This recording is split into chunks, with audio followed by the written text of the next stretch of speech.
तो कोरोना को काबू करने का फॉर्मूला यही है कि लापरवाही ना बरती जाए और दूसरी बात यह कि वैक्सीनेशन फुल स्पीड से हो और इस वैक्सीनेशन में हर तरफ से सिस्टम दुरुस्त हो।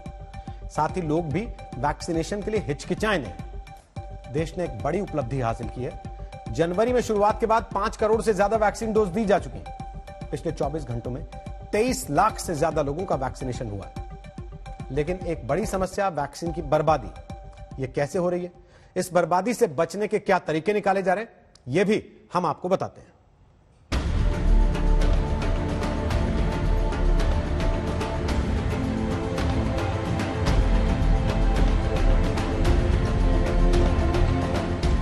सत्तर दिन के अंदर 5 करोड़ वैक्सीन डोज, ये मामूली बात नहीं है, लेकिन ये आंकड़ा और बढ़ सकता था अगर वैक्सीन की वो बर्बादी ना होती जिससे कुछ राज्यों पर सवाल उठे और जिसकी बात खुद प्रधानमंत्री मोदी ने की थी। तेलंगाना, आंध्र प्रदेश, उत्तर प्रदेश, कर्नाटक और जम्मू कश्मीर जैसे राज्य वैक्सीन वेस्टेज में सबसे आगे हैं। वैक्सीन वेस्टेज का पूरे देश में औसत 6.5% है, तो तेलंगाना में 17.6%, आंध्र प्रदेश में 11.6%, यूपी में 9.4%, कर्नाटक में 6.9% और जम्मू कश्मीर में 6.6% है।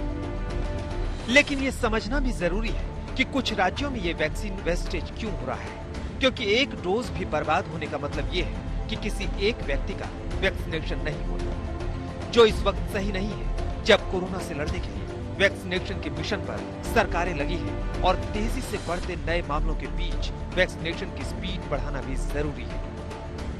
वैक्सीन वेस्टेज की 2 बड़ी वजह यह है कि वैक्सीन के वायल से डोज लगाने वाले वैक्सीनेटर की ट्रेनिंग पर्याप्त न होना और दूसरी बड़ी वजह है कि वैक्सीनेशन साइट पर विस्तार से प्लानिंग न होना। इन्हीं कमियों को सही करने के लिए केंद्र से राज्यों को कहा गया है, जिससे वैक्सीन की एक डोज का इस्तेमाल हो सके और वैक्सीनेशन का टारगेट भी बढ़ सके।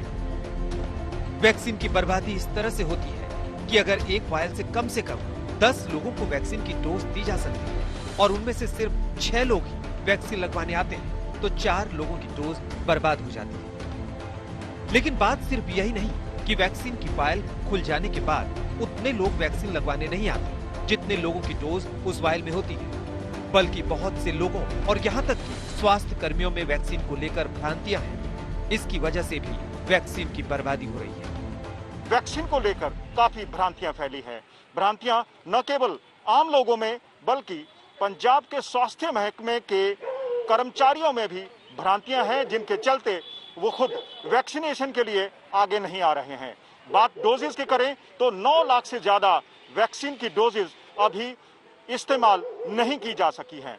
इसका रीजन जो हमें दिखाई दे रहा है कि ज्यादातर लोग जो हैं हमारे, वो थोड़ा डिलेड रिस्पांस है उनका। और मेरी रिक्वेस्ट जो है वो लोगों से मैं यही करूंगा कि पता नहीं क्यों लोगों को ये लग रहा है कि शायद वैक्सीन जो है बहुत जल्दी में आई है, पता नहीं वैक्सीन इफेक्टिव है या नहीं है। मैं इसके लिए बड़ा क्लियर हूं इस बात के लिए कि जो वैक्सीन हम यूज कर रहे हैं दोनों, चाहे वो कोविशील्ड है चाहे कोवैक्सीन है, दोनों वैक्सीन इफेक्टिव हैं। बात यह भी है कि अगर वैक्सीनेशन साइट पर पर्याप्त लोग भी हैं और वैक्सीन लगाने वाला सही से ट्रेन नहीं है, तो कम से कम 10 डोज की वायल भी 9 लोगों को लग पाती है। और अगर सही ट्रेनिंग वाला वैक्सीनेटर है कि एक वायल से 10 क्या 11 लोगों को भी वैक्सीन लग जाती है, जो बहुत अहम होता है।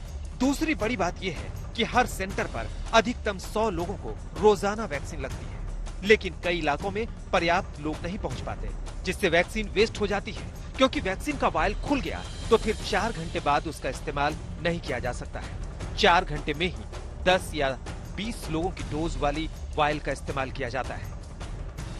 वैक्सीन की बर्बादी में उन तमाम बाध्यताओं का भी बड़ा रोल है जो वैक्सीनेशन के लिए जरूरी की गई थी। लेकिन जैसे जैसे वैक्सीनेशन के अनुभव आ रहे हैं, इन बाध्यताओं को भी खत्म किया जा रहा है। मंत्रिमंडल के बैठक में चर्चा हुई और विशेषज्ञों की सलाह, टास्क फोर्स का सलाह और वैज्ञानिक आधार पर 2 फैसले किए गए। पहला फैसला यह कि 1 अप्रैल के बाद 45 से ऊपर कोई भी हो जिसको बीमारी है या नहीं है, सबको वैक्सीन उपलब्ध होगा।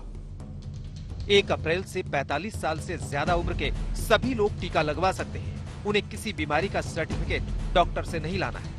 ये वैक्सीनेशन के दायरे को भी बढ़ाएगा और इससे स्पीड भी बढ़ेगी। कई राज्य तो ये भी कह रहे हैं कि 18 साल से ऊपर के सभी लोगों का वैक्सीनेशन शुरू कर देना चाहिए। कोई शर्त लगानी नहीं चाहिए और यही कोरोना पर काबू पाने की सही रणनीति होगी। चंडीगढ़ से मंजीत सहगल के साथ आज तक ब्यूरो।